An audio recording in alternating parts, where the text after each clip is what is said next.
দিন দিন সূর্যের টেম্পার এত বাড়ছে, আমি মনে হয় বেশি দিন বাঁচবো না। ও সূর্য মামা, তোমার তেজ কমাও। এত রাগ কেন তোমার?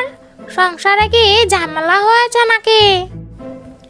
পেতনির গরম একদম সহ্য হয় না। গরমের জ্বালায় পেতনি ছটফট করে। পেতনি থাকতো এক বাড়ির পিছনের নারকেল গাছে। বৌমা, আমাদের বাড়ির আশেপাশে খুব পাতা জমেছে। একদিন সব এক জায়গায় নিয়ে পুড়িয়ে ফেলতে হবে। আজকে এত গরমে আপনাকে আগুন জ্বালাতে হবে না, কাল আমি পুড়িয়ে ফেলবনি। আচ্ছা, কিন্তু সাবধানে, কোনো গাছের নিচে যেন দিও না, তাহলে গাছের ক্ষতি হবে। ঠিক আছে মা, আপনি চিন্তা করবেন না, আমি করে দেব।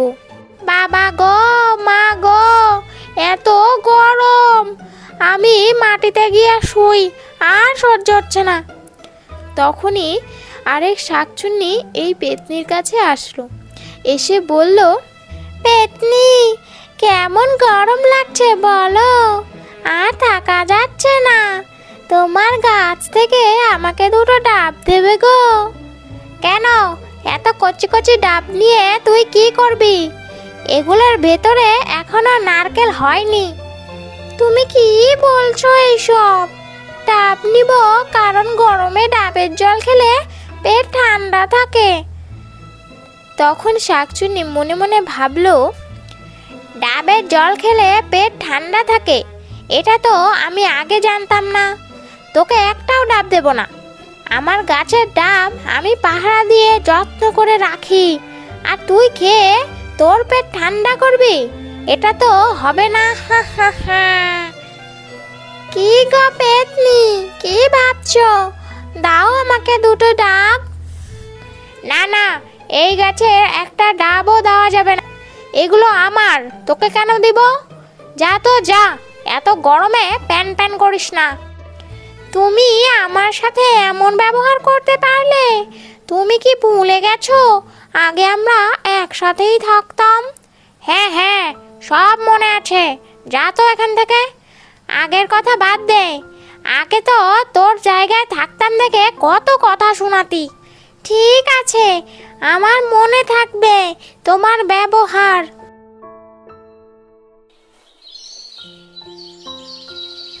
তার পরের দিন, মা, আমি পুকুরে গেলাম, জামা কাপড় কয়টা ধুয়ে নিয়ে আসি। ঠিক আছে, যাও। আহা, সকাল সকাল পুকুরের জলটা কি সুন্দর ঠান্ডা হয়ে আছে। আর একটু পরেই রোদের টেম্পার বাড়বে, তখন মনে হবে পুকুরে কেউ গরম জল এনে ঢেলে দিয়ে গেছে। ইনি হচ্ছেন পরেশের বউ। বাড়িতে তারা তিনজনই থাকে, পরেশ ও তার স্ত্রী এবং তার মা। সকাল সকাল এসে ভালোই হয়েছে, এখনো রোদের তাপ কমই আছে, একটু পর বেড়ে যাবে। এ কি, এই মহিলা আবার পুকুরের দিকে আসছে কেন? আমাকে মনে হয় শান্তিতে স্নানও করতে দিবে না। পেতনি তখন জল থেকে উঠে পড়ল। যাই, এখন গাছে গিয়ে একটু ঘুমাই। এই মহিলা না আসলে আর একটু জলে থাকতাম। তখন পেতনি তার নারকেল গাছে গিয়ে শুয়ে পড়ল। আর ওইদিকে শাকচুন্নি মনে মনে খুব রাগ হচ্ছিল, কারণ এত সুন্দর করে পেতনির কাছে ডাব চাওয়া সত্ত্বেও পেতনি অপমান করে তাড়িয়ে দিল। আর ওইদিকে পরেশের বউ জামা কাপড় ধুয়ে বাড়ি চলে আসলো। সেদিন দুপুরবেলা পরেশের বউ বাড়ির আশেপাশে সব শুকনো পাতা নিয়ে বাড়ির পিছনের পেতনির নারকেল গাছের কাছে নিয়ে জড়ো করলো। আর পেতনি গাছের ওপর ঘুমাচ্ছিল। পরেশের বউ সেই পাতাগুলোর মধ্যে আগুন জ্বালিয়ে দিল। এখন বাড়িটা একটু পরিষ্কার দেখা যাবে। তখনই সেখানে শাকচুন্নি এসে হাজির হলো। এই তো সুযোগ, দাঁড়া পেতনি, তুই আমাকে অপমান করেছিলি, দেখ এখন আমি কি করি। চুনি তখন সেই আগুন জ্বালানো পাতাগুলো পেতনির নারকেল গাছের নিচে দিয়ে দিল এমনিতেই দুপুরবেলা এত গরম, তার ওপর আবার আগুনের তাপ। বাবা গো, এত গরম কোথা থেকে লাগছে? মনে তো হচ্ছে নিচ থেকেই আসছে। পেতনি নিচের দিকে তাকিয়ে দেখে তার গাছের নিচে অনেক বড় আগুন জ্বলছে। এটা দেখে পেতনি অজ্ঞান হয়ে গাছ থেকে নিচে পড়ে গেল। কিছুক্ষণ পর, বৌমা, বাড়ির পিছনে আগুন জ্বালিয়েছো না? অনেকক্ষণ তো হয়ে গেল, মনে হয় সব পাতা পুড়ে গেছে। যাও, গিয়ে একটু জল দিয়ে আসো। পরেশের বউ সেখানে গিয়ে দেখে পেতনি মাটিতে অজ্ঞান হয়ে পড়ে আছে। মা, মা, ও মা, দেখে যান, তাড়াতাড়ি আসুন। তখন তার শাশুড়ি মা সেখানে আসলো।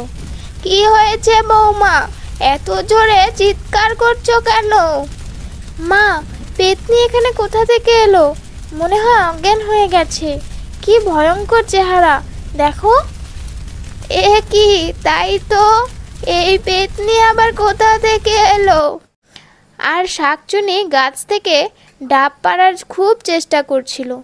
তখনই শাকচুনির হাত পিছলে একটা ডাব পেতনির মাথায় পড়ে গেল।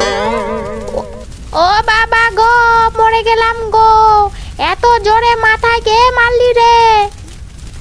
সর্বনাশ, ডাব তো পেতনির মাথায় পড়েছে।